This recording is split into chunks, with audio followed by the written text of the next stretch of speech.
Durísimos ataques de la prensa. Eso es lo que estamos viendo en contra del gobierno de Gabriel Boric y de sus ministros por parte de ya numerosos periodistas, tanto en situaciones de incompetencia vinculados a las grandes lluvias que se han dado en la región metropolitana, en el centro del país, y que han generado bastantes destrozos, incluso cortes de agua, y que la prensa ha criticado mucho al gobierno porque no han hecho mucho en realidad, entonces están desconectados un poco de la crisis, al mismo tiempo que muchos periodistas se han lanzado en contra del gobierno por los ya numerosos casos de corrupción que se siguen filtrando día a día, en donde vemos a numerosas figuras periodísticas bastante conocidas como Rodrigo Sepúlveda o Astorga lanzando estos ataques en medio de toda esta situación. ¿Y qué está haciendo Boric?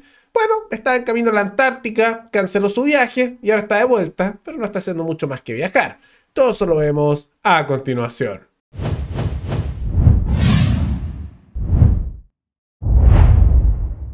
Recientemente se han visto fuertes lluvias en la zona central. Ahora, para aquellos en otras partes del país esto no debería ser noticia, ¿no? Especialmente en la zona sur. Está lloviendo. Oh, qué sorpresa, santiaguino sorprendido, como dicen muchos en los memes, ¿no?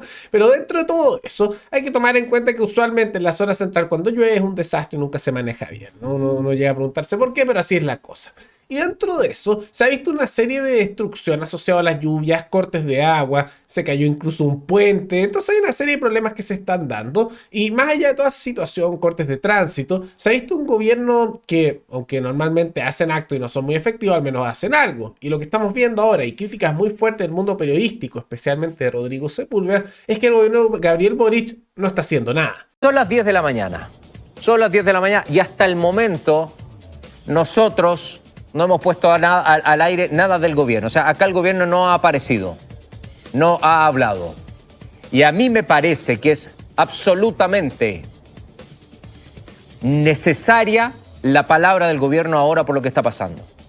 No puede ser que acá, estas imágenes que estamos viendo ahora, Gaby, estas imágenes hayan solo pobladores de la zona, solo gente, vecinos de la zona que se estén tratando de salvar porque acá están jugándose la vida. No es posible que nadie del gobierno salga a hablar. No es posible este silencio. Yo me hago responsable por lo que... desde la hora que estoy al aire, que son las 8 de la mañana, son las 10 de la mañana. 2 horas de aire y el gobierno no ha dicho nada. Bastante molesto, ¿no? Comprensible. Ahora, en una sociedad tal vez en que no dependiéramos tanto del Estado, uno no debería ni preocuparse de lo que haga el político de turno ni el presidente, porque serían las organizaciones locales las que lo harían.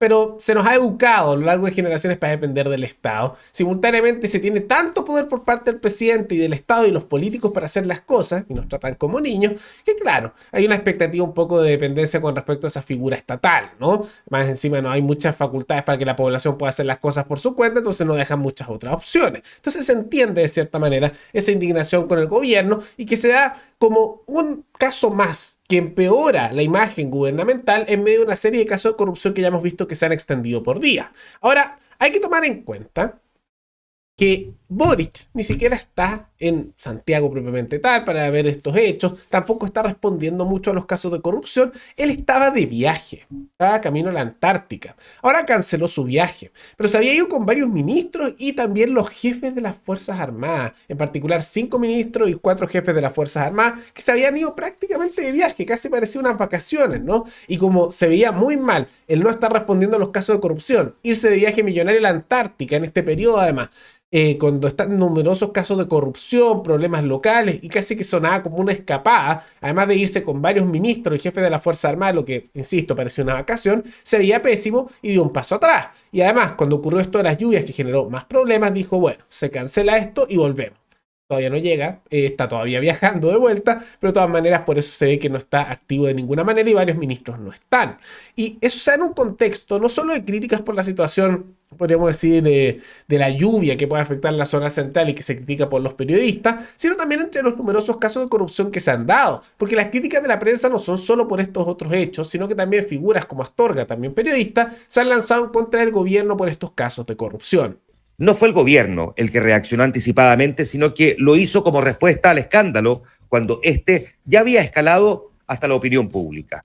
Ayer se supo que la subsecretaria de Vivienda había sido advertida en mayo de este episodio, subsecretaria también de Revolución Democrática, y hasta ahora con los antecedentes conocidos, pareciera que no reaccionaron, al menos como Boric intentó explicarlo ayer. De acuerdo a la versión de las propias autoridades del Ministerio de la Vivienda, fue a través de un correo electrónico que la subsecretaria Tatiana Rojas supo oficialmente de la denuncia que formulaba la Asociación de Funcionarios del Servio. Pero al margen de frases grandilocuentes, este caso empieza a generar también daños colaterales relevantes. También ayer, y en una entrevista con la Radio Concierto, el senador de Revolución Democrática, Juan Ignacio Latorre, dijo que la subsecretaria le había advertido en su momento al ministro Carlos Montes sobre esa denuncia. El secretario de Estado, un histórico socialista, se enfureció porque dijo que no es cierto, lo arrastra en la controversia y porque además lo expone a un posible incumplimiento legal. Ahí lo ven, bastante duro, ¿no? La prensa no se ha comprado mucho las explicaciones del gobierno, es evidente que no han tomado muchas acciones en esa dirección y que no querían reaccionar hasta que no les quedó otra opción. O sea, casi que encubridores de la corrupción que se ha dado de su sector político, de su misma coalición del Frente Amplio. Y esto se da además en un contexto en que están saliendo cada vez más abusos. Ahora, como mencionamos, no solo de la izquierda, porque a medida que se investiga más en otras cosas, sino que se empiezan a determinar otras irregularidades. Ya se han visto miles de millones vinculados a fundaciones frente amplistas y recientemente, aunque esto lo tratan de sacar como un empate, pero caiga quien caiga del lado que sea, eso es lo importante, corrupción es corrupción sea del lado que sea, o irregularidades como le dicen, vinculado a 1.100 millones de pesos, una cantidad importante de dinero, perdidos. Impresionante cómo se pierde la plata, ¿no? En la municipalidad de Río Bueno, donde se está investigando malversación de caudales públicos, o sea, robo y corrupción. Ahora esto ocurrió bajo la administración de la UDI con sobrepago de servicio. Entonces, desaparecieron 1.100 millones de pesos. Esto vinculado a la UDI en particular. Ahora vamos a ver cómo se desarrolla, pero esperemos que se investigue, que los culpables se les meta a la cárcel y que esto pare. Porque ahora lo que está ocurriendo, como advertimos en un programa anterior, es que están tratando de empatar. Como han salido muchos escándalos de corrupción vinculados a la izquierda, ahora están empezando a mostrar algunos de la derecha, ¿no? Y está bien, que salga todo, que los investiguen a todos. Ahora muchos tratan de hacer este empate como para decir, bueno, el tuyo también es corrupto, así que no me digas nada del de mi sector. No, si hay corruptos de lado y lado, si hay abusos de lado y lado, que caigan todos. Nada de hacer esto del empate para que nadie le ocurra nada. Que todos caigan los que tengan que caer. Porque es inaceptable que tengamos normalizado y se trate de empatar situaciones como estas, que son inaceptables. Lo que tiene que haber es, más allá del sector político, probidad. Tiene que haber justicia. Y la corrupción y el abuso de poder no se puede tolerar en el sector que sea. Eso va más allá de tintes ideológicos. Pero en medio de todo eso, no solo son críticas periodísticas, sino que también hemos visto críticas bastante duras por parte de Pamela Giles en contra de esta situación, y en particular contra la diputada Catalina Pérez, que fue la que inició todo este proceso. ¿Y por qué hay tanta indignación y se les critica tanto a los frente amplistas? Porque ellos fueron muy arrogantes, diciendo que eran moralmente superiores, que eran distintos. Entonces, cuando tú tienes ese nivel de arrogancia, se espera que al menos sea un poco consistente con lo que critica. Pero no hay nada peor que el que se golpea el pecho con un ideal y después hace literalmente todo lo contrario. Y en este caso es esto, los que más criticaban la corrupción terminaron siendo los más corruptos, ¿no? Eso es lo que genera bastante escozor. Y Pamela Giles dice lo siguiente: impresionante la cara de nalga de Catagate. Y llevan solo 1 año y medio a cargo de los dineros de todos los chilenos, nuestros impuestos. Para su botín quieren la reforma previsional y la reforma tributaria. Y es verdad, con esto han terminado de sepultar las posibilidades de una reforma tributaria, porque han visto cómo se está malgastando el dinero estatal, que se sabía que había robos en el Estado, ha sido una cosa así desde siempre. El Estado chileno siempre ha sido sumamente corrupto, menos que otros países, pero igual muy corrupto y con dineros que desaparecen o se otorgan legalmente a fundaciones, y por lo tanto ahora la posibilidad de darle más dinero a ese Estado, fuera. Y así tiene que ser, porque lo que uno se da cuenta con esto es algo que hemos mencionado hace mucho tiempo. Sobra la plata en el Estado chileno. El problema es que se están robando la plata. Incluso alcanzaría probablemente para que se bajen los impuestos, para que todo baje de precio al bajar los impuestos de todas las áreas, y al mismo tiempo, si no se robaran la plata y se bajaran los sueldos y donaciones a fundación y todos estos abusos políticos, alcanzaría incluso para hacer todos sus proyectos estatistas que tanto les gustan. Que yo creo que lo ideal sería bajar impuestos y devolver ese dinero extra que se tiene al bolsillo del trabajador, y que cada ciudadano, cada familia, cada individuo pueda decir cómo usar ese dinero. Pero incluso si no tomáramos esa posición, que diría que es la correcta, y se empezara a hablar de proyectos estatales, etcétera, que se usen con esa plata, alcanzaría incluso si es que no se la robaran.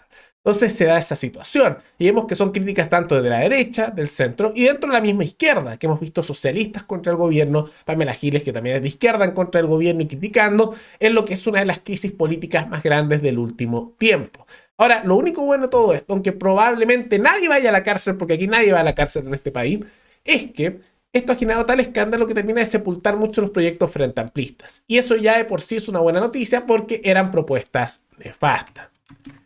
Pero más allá de toda esa situación, ¿qué les parece estas críticas de la prensa y del mundo político? ¿Justificadas o no? ¿Y qué les parece que Boric se haya ido de viaje con ministros y los jefes de las Fuerzas Armadas y ahora recién esté volviendo al cancelar el viaje a la Antártica? Todo eso coméntenlo abajo. Y antes de terminar, quisiera agradecer a los suscriptores Cuadra Bustamante y GP Priscam, que se convirtieron en los suscriptores más recientes en decidir hacer un aporte voluntario único al canal a través de Flow. Así que muchas gracias, se los agradezco mucho. Y gracias a aportes como el suyo y el de otros suscriptores, que este proyecto sigue adelante y se mantiene independiente. Así que si alguno de ustedes quiere hacer un aporte voluntario único por Flow, o por criptomonedas, o un aporte mensual por Patreon, o por la comunidad de YouTube, pueden decidir hacerlo mirando el comentario que se encuentra fijado abajo. Y también pueden apoyar este programa comentando, dando like y compartiendo este video en sus redes sociales. Nos veremos en el siguiente video. Hasta luego.